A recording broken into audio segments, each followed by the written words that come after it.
O líder do PL na Câmara, Sóstenes Cavalcante, anunciou que a oposição vai retomar a obstrução das votações na casa. Essa decisão é uma resposta ao presidente Hugo Motta, que decidiu adiar a discussão sobre o fim do foro privilegiado, alegando não haver consenso entre os líderes. Ao contrário do que aconteceu na última semana, os deputados não devem ocupar o plenário da casa, mas vão usar os instrumentos previstos no regimento interno para atrasar ou bloquear a análise dessas propostas. A discussão do fim do foro privilegiado faz parte de um acordo firmado por líderes do Centrão com a oposição para acabar com a obstrução total na Câmara. Por fim, Sóstenes afirmou que essa estratégia da oposição será pautar o fim do foro, aprovar nas duas casas e depois pautar a anistia, tirando assim o medo dos parlamentares de sofrerem represálias do judiciário. Começar essa rodada com o Cristiano Beraldo é o vai e vem dentro da Câmara dos Deputados, né? Faz um acordo, desfaz o acordo, obstrui, depois faz um acordo, agora a oposição anunciando uma nova obstrução. Mas só para retomar com a nossa audiência, o acordo seria voto, fim do foro privilegiado, aprova e depois coloca em votação o PL da anistia, Beraldo.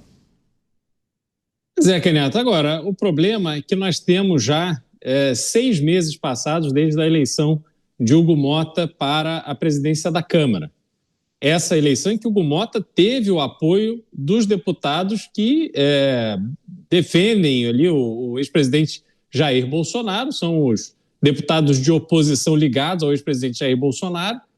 Inclusive, Jair Bolsonaro declarou apoio ao Hugo Motta, só que a conta não foi cobrada logo no início. Havia sempre uma justificativa, tinha sempre um hora veja bem e tal, e a coisa foi indo, a corda foi esticando, até que agora a corda arrebentou. Então, a oposição, ela precisa atuar de forma a ser respeitada de novo por aqueles que querem engambelar a oposição. É preciso fazer dentro do regimento, o regimento prevê os instrumentos para isso, mas tem que fazer sim obstrução, tem que paralisar o funcionamento da casa para que aquilo que estava acordado seja discutido e votado. E olha, nós não estamos falando aqui que a anistia tem que ser aprovada, que o fim do foro privilegiado tem que ser aprovado, não é nada disso. Mas tem que discutir e votar, é um tema nacional.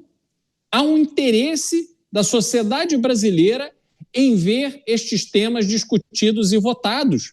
Se vencer, que passem a valer. Se perderem, vira a página e vamos embora. Agora, não pode simplesmente ficar usando esses instrumentos que demonstram o quanto o parlamento brasileiro é refém do medo do Supremo Tribunal Federal e simplesmente não respondem da forma que a sociedade brasileira espera que eles façam. Então, a oposição agora, Caniato, vai ter trabalho dobrado, mas não pode ser preguiçoso, tem que arregaçar as mangas e trabalhar. Você, Dávila, a oposição anunciando uma nova obstrução, mas não aquela obstrução física, né, que nós observamos. É uma obstrução, são ferramentas que podem ser utilizadas pelos parlamentares para bloquear e impedir a realização de uma sessão, por exemplo, né? Não comparecer, não dar quórum, enfim, tem várias medidas que podem ser tomadas para você impedir o avanço de determinada discussão. Faz parte do jogo, né? Está dentro das regras, dentro do regimento, mas isso pode naturalmente prejudicar a agenda da Câmara dos Deputados. E aí o Hugo Motta vai ter que negociar, né, Dávila? Caniato, está na regra do jogo, a oposição recorre sempre à obstrução quando acordos não são cumpridos. O que chama atenção é o número de acordos descumpridos desde que Hugo Motta assumiu a presidência da Câmara. E é assustador. Se ele continuar nessa toada, ele vai acabar o mandato dele sem nenhuma credibilidade para fechar nenhum acordo. Ou seja, ele tem que colocar, como bem lembrou o Beraldo, a matéria em votação. Se vai ganhar ou não, quem decide é o placar da Câmara. Agora, você prometer negociar, aí você chega a falar que não tem clima para votar, quem tem que decidir que tem clima ou não são os deputados que vão votar a favor ou contra. Então, o problema é que você vai desmoralizando o presidente da Câmara conforme você fecha acordos e os acordos não são cumpridos. E isso pode prejudicar demais, inclusive o presidente da Câmara, em votar determinadas matérias que ele não vai ter mais poder para cumprir a palavra. Eu me lembro, Caniato, ter conversado com vários presidentes antigos da Câmara, e quando você pega, não importa de direita ou esquerda, o que fazia o presidente da Câmara ser um líder honrado pelos seus pares era justamente o cumprimento de acordos.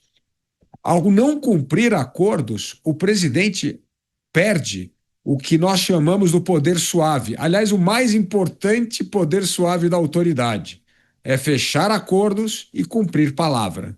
O não cumprimento de palavra destrói a autoridade do presidente da Câmara.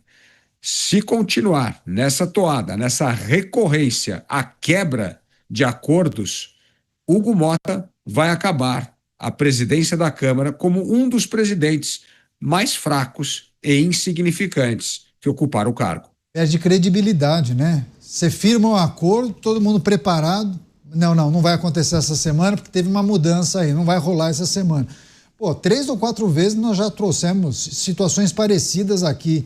E agora, naturalmente, essa nova obstrução decorre da informação dada por Hugo Mota depois de um acordo feito de que colocaria em votação o foro privilegiado, o fim do foro privilegiado, Mota.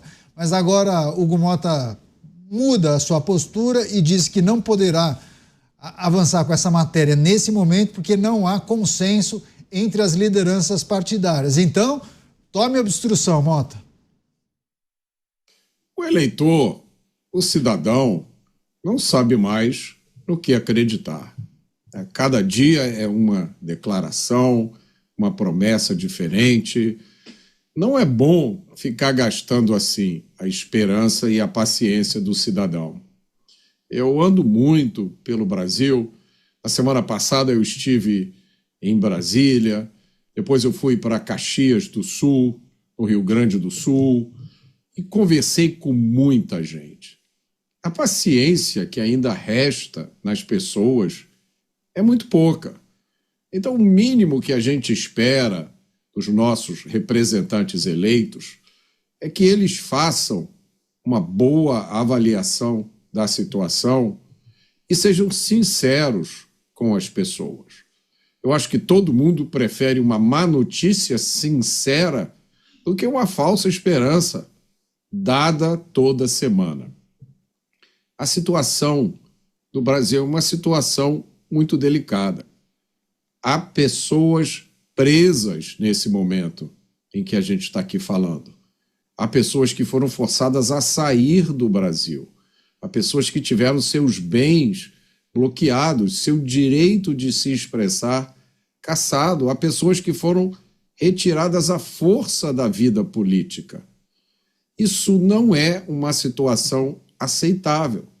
O mínimo que a gente espera dos nossos representantes eleitos é que eles usam todos os meios legais e democráticos para lidar com essa situação.